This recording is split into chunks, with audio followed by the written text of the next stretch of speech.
Kerala public service commission conduct ചെയ്യുന്ന Kerala administrative service എക്സാമിനെ കുറിച്ചാണ് ഇന്നത്തെ episode. Kerala administrative service exam എന്ന് പറഞ്ഞു കഴിഞ്ഞാൽ കേരളത്തിൽ ബിരുദധാരികളായ ഉദ്യോഗാർത്ഥികൾക്ക് ലഭിക്കാവുന്ന ഏറ്റവും ഉയർന്ന പോസ്റ്റാണ്, ഏറ്റവും ഉയർന്ന തസ്തികയാണ് കേരള അഡ്മിനിസ്ട്രേറ്റീവ് സർവീസ് എക്സാമിലൂടെ നമുക്ക് ലഭിക്കുന്ന ജൂനിയർ ടൈം സ്കെയിൽ ഓഫീസർ എന്ന തസ്തിക. നമുക്കറിയാം, union public service commission all India ലെവലിൽ കണ്ടക്ട് ചെയ്യുന്ന ബിരുദധാരികളായ ഉദ്യോഗാർത്ഥികൾക്ക് ലഭിക്കുന്ന ഏറ്റവും ഉയർന്ന പോസ്റ്റാണ് നമുക്കറിയാം സിവിൽ സർവീസ് എക്സാം എന്ന് പറയുന്നത്. സിവിൽ സർവീസ് എക്സാമിനോട് ഏറ്റവും സിമിലർ ആയിട്ടുള്ള, അല്ലെങ്കിൽ സിവിൽ സർവീസ് എക്സാമിൻ്റെ തൊട്ട് താഴെ അല്ലെങ്കിൽ ഏറ്റവും അടുത്ത് നിൽക്കുന്ന ഒരു കേരള ഗവൺമെൻറ് കണ്ടക്ട് ചെയ്യുന്ന കേരള പബ്ലിക് സർവീസ് കമ്മീഷൻ വഴി തിരഞ്ഞെടുപ്പ് നടത്തുന്ന ഒരു പ്രസ്റ്റീജിയസ് ആയിട്ടുള്ള ഒരു പോസ്റ്റ് തന്നെയാണ് കേരള അഡ്മിനിസ്ട്രേറ്റീവ് സർവീസ് എക്സാം എന്ന് പറയുന്നത്. കേരള അഡ്മിനിസ്ട്രേറ്റീവ് സർവീസ് എക്സാമിലൂടെ നമുക്ക് ലഭിക്കുന്ന പോസ്റ്റുകൾ എന്ന് പറയുന്നത് ക്ലാസ് 1 സർവീസ് പോസ്റ്റുകളാണ്, അഥവാ സെക്കൻഡ് ഗ്രേഡ് ഗസറ്റഡ് ഓഫീസർ തസ്തികകളാണ്. ഏതൊക്കെയാണ് ആ തസ്തികകൾ നമുക്ക് നോക്കാം. Deputy collector, deputy superintendent of police, assistant commissioner sales tax, deputy registrar cooperative societies, deputy chief executive officer, superintendent of state excise department, block development officer അഥവാ BDO, finance audit account service group A, chief officer അഥവാ നഗർപാലിക നഗർപരിഷത്ത് group A, tahsildar എന്നീ class 1 service പോസ്റ്റുകൾ അഥവാ second grade gazetted officer തസ്തികകളാണ് നമുക്ക് ഈ junior time scale officer തസ്തികയിലൂടെ നമുക്ക് ലഭിക്കുന്നത്. അപ്പം കേരള അഡ്മിനിസ്ട്രേറ്റീവ് സർവീസ് എന്ന് പറയുന്നത് 4 തസ്തികകളാണ്.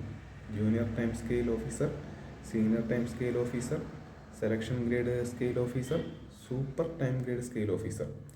അതിൽ നമുക്ക് എൻട്രി കേഡറിൽ, അതായത് നമുക്ക് എൻട്രി പോസ്റ്റായിട്ട് ലഭിക്കുന്നത് ജൂനിയർ ടൈം സ്കെയിൽ ഓഫീസർ മാത്രമാണ്. അതിനു വേണ്ടിയിട്ടാണ് നമ്മൾ ഈ Kerala public service commission exam conduct ചെയ്യുന്നത്.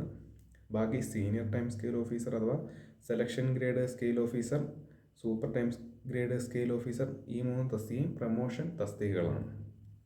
ഇനി നമുക്ക് നോക്കുകയാണെന്നുണ്ടെങ്കിൽ 3 സ്ട്രീമുകളായിട്ടാണ് Kerala administrative service exam Kerala public service commission നടത്തുന്നത്.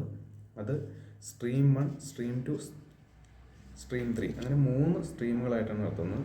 ഈ 3ഉം തമ്മിൽ വ്യത്യാസമുണ്ട്. സ്ട്രീം 1 എന്ന് പറയുന്നത് ബിരുദധാരികളായ എല്ലാ ഉദ്യോഗാർത്ഥികൾക്കും അപ്ലൈ ചെയ്യാൻ പറ്റുന്നതാണ്. 21 തൊട്ട് 32 വയസ്സ് വരെയാണ് പ്രായപരിധി. അതിൽ തന്നെ റിസർവേഷൻ കാറ്റഗറീസിനൊക്കെ നിയമാനുസൃതമായ വയസ്സിളവുകളുണ്ട്. സ്ട്രീം 2 എന്ന് പറയുന്നത് പ്രായപരിധി 21 തൊട്ട് 40 വയസ്സ് വരെയാണ്. Non gazetted government employees regularised in service, graduates ആയിട്ടുള്ള non gazetted government employees regularised in service, probation declare ചെയ്ത ഗവൺമെൻറ് സർവീസിലുള്ള നോൺ ഗസറ്റഡ് പോസ്റ്റിൽ വർക്ക് ചെയ്യുന്ന ഗ്രാജുവേറ്റ്സിനുള്ളതാണ് സ്ട്രീം 2 എന്ന് പറയുന്നത്. സ്ട്രീം 3യുടെ പ്രായപരിധി എന്ന് പറയുന്നത് അപ് ടു 50 ഇയേഴ്സ്, 50 വയസ്സ് വരെയുള്ള ഗവൺമെൻറ് സർവീസിലുള്ള ഗസറ്റഡ് തസ്തികയിൽ വർക്ക് ചെയ്യുന്ന സർവീസ് റെഗുലറൈസ് ചെയ്ത ഗവൺമെൻറ് എംപ്ലോയീസിനുള്ളതാണ് സ്ട്രീം 3 എന്ന് പറയുന്നത്. ആ സ്ട്രീം 1, സ്ട്രീം 2, സ്ട്രീം 3യിലെ വേക്കൻസി എന്ന് പറയുന്നത് ടോട്ടൽ വേക്കൻസിയെ 1:1:1, അതായത് തുല്യമായി 3 സ്ട്രീമുകൾക്കും പങ്കിട്ട് കൊടുക്കുന്നതാണ്.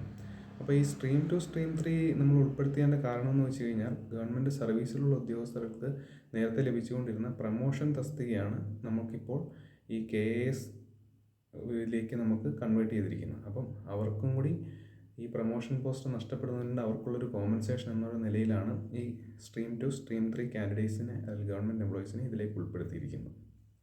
അപ്പോൾ നമുക്കറിയാം, ഈ പോസ്റ്റ് എന്ന് പറയുന്നത് വളരെ പ്രസ്റ്റീജിയസ് ആയിട്ടുള്ള, അല്ലെങ്കിൽ കേരളത്തിൽ ബിരുദധാരികളെ ഉദ്യോഗാർത്ഥികൾക്ക് ലഭിക്കുന്ന ഏറ്റവും ഉയർന്ന തസ്തിക തന്നെയാണ് കേരള അഡ്മിനിസ്ട്രേറ്റീവ് സർവീസ് എക്സാം എന്ന് പറയുന്നത്.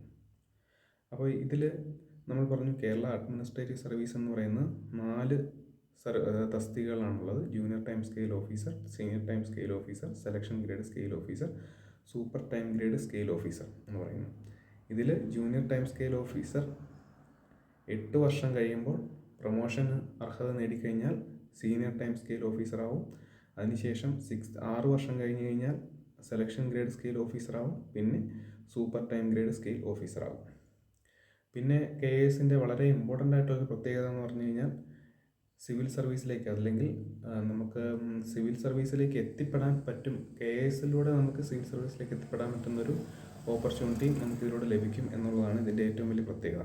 ഇനി നമുക്ക് ഇതിൻ്റെ എക്സാം പാറ്റേൺ എങ്ങനെയാണെന്ന് നോക്കാം. സാധാരണ കേരള PSC കണ്ടക്ട് ചെയ്യുന്ന ഡിഗ്രി ലെവൽ അല്ലെങ്കിൽ സാധാരണ PSC എക്സാമിൽ നിന്ന് വളരെ വ്യത്യസ്തമായിട്ടുള്ളൊരു പാറ്റേണാണ് കേരള അഡ്മിനിസ്ട്രേറ്റീവ് സർവീസ് എക്സാമിനുള്ളത്. ഇതിന് 3 ഘട്ടങ്ങളായിട്ടാണ് എക്സാം നടത്തുന്നത്. അതിൽ ഒന്നാം ഘട്ടം എന്ന് പറയുന്നത് പ്രിലിമിനറി ആണ്. പ്രിലിമിനറിക്ക് പാർട്ട് 1, പാർട്ട് 2 എന്നീ 2 പേപ്പറുകളുണ്ട്.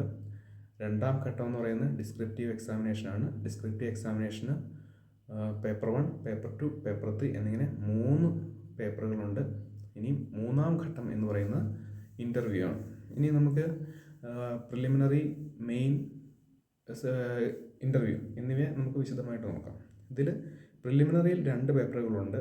അതിൽ പേപ്പർ 1 എന്ന് പറയുന്നത് പേപ്പർ 1ഉം പേപ്പർ 2ഉം 100 മാർക്കിനാണ്, 90 മിനിറ്റാണ് എക്സാം. ഇനി മെയിൻസ് എക്സാം ഡിസ്ക്രിപ്റ്റീവ് എക്സാമാണ്. പേപ്പർ 1, പേപ്പർ 2, പേപ്പർ 3 എന്നിവ 2 മണിക്കൂറത്തെ എക്സാമാണ്, ഡിസ്ക്രിപ്റ്റീവ് എക്സാമാണ്.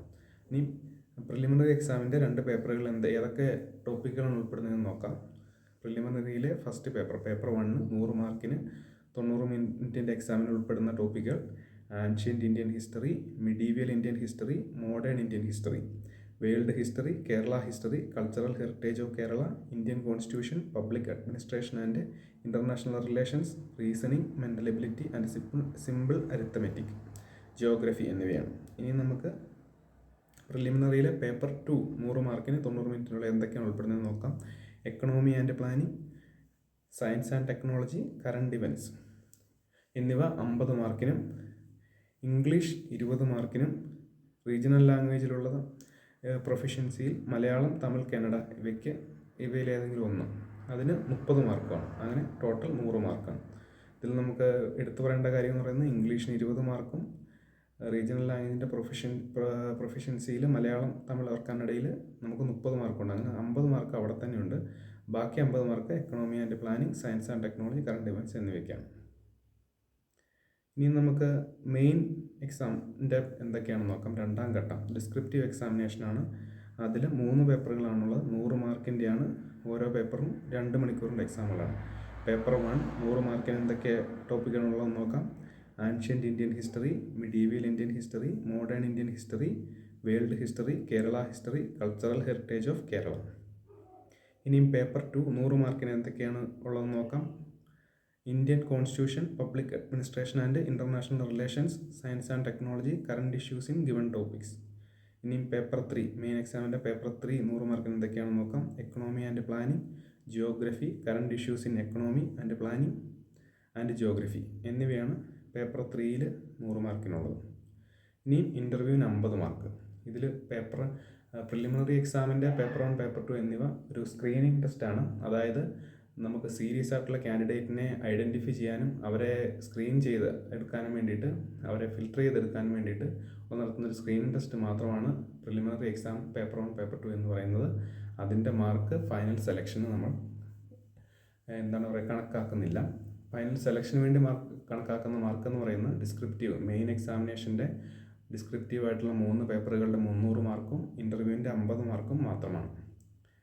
ഇതിൽ നിന്ന് നമുക്ക് മനസ്സിലാക്കാം, ഇതൊരു union public service commission conduct ചെയ്യുന്ന സിവിൽ സർവീസ് എക്സാമിൻ്റെ പാറ്റേണിനോട് സാമ്യമുള്ള തരത്തിലുള്ളൊരു പാറ്റേൺ തന്നെയാണ് ഇതിനുമുള്ളത്.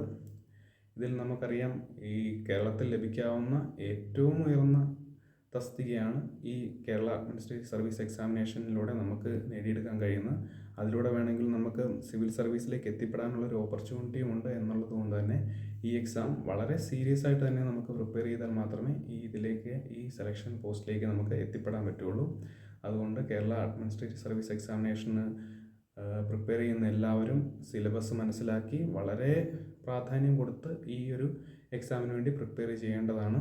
ഇതിൻ്റെ ടോപ്പിക്കുകളോ അല്ലെങ്കിൽ ഇതിൻ്റെ മാർക്ക് ഡിസ്ട്രിബ്യൂഷനോ നമുക്കറിയാം, ഇതിൻ്റെ എക്സാം പാറ്റേണുകളോ നോക്കിക്കഴിഞ്ഞാൽ അത് വളരെ ഡിഫിക്കൽട്ടായിട്ടുള്ള ഒന്നുമല്ല. നമുക്ക് വളരെ സിമ്പിളായിട്ട് തന്നെ നമുക്ക് ബിരുദധാരിയായ ഉദ്യോഗാർത്ഥികൾക്ക് വളരെ സിമ്പിളായിട്ട് തന്നെ നമുക്ക് എഴുതിയെടുക്കാൻ പറ്റുന്ന ഒരു എക്സാം തന്നെയാണ് ഇത് എന്നുള്ളതുകൊണ്ട് എല്ലാവരും വളരെ പ്രാധാന്യം കൊടുത്ത് സിലബസ് മനസ്സിലാക്കി പഠിച്ചു തുടങ്ങുക എന്നുള്ളതാണ് ഇതിലെ പ്രധാനപ്പെട്ട കാര്യം എന്ന് പറയുന്നത്.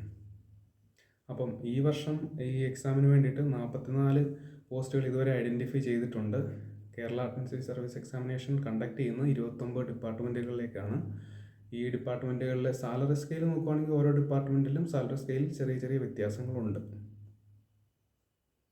നമ്മൾ സെലക്ട് ചെയ്യുന്ന ഡിപ്പാർട്ട്മെൻറ്റ് അനുസരിച്ച് സാലറി സ്കെയിൽ ചെറിയ ചെറിയ വ്യത്യാസങ്ങളുണ്ട്. യൂണിഫോം സാലറി സ്കെയിലല്ല, എങ്കിലും ചെറിയ വ്യത്യാസങ്ങളേ ഉള്ളൂ. അപ്പം ഇത് വളരെ ഇമ്പോർട്ടൻ്റ് ആയിട്ടുള്ളൊരു തസ്തികയാണ്. എല്ലാവരും വളരെ സീരിയസ് ആയി കണ്ട് ഈ എക്സാമിന് വേണ്ടിയിട്ട് വളരെ പ്രാധാന്യത്തോടു കൂടി സമയം കണ്ടെത്തി നമ്മൾ പ്രിപ്പയർ ചെയ്യേണ്ടത് വളരെ അത്യാവശ്യമാണ്.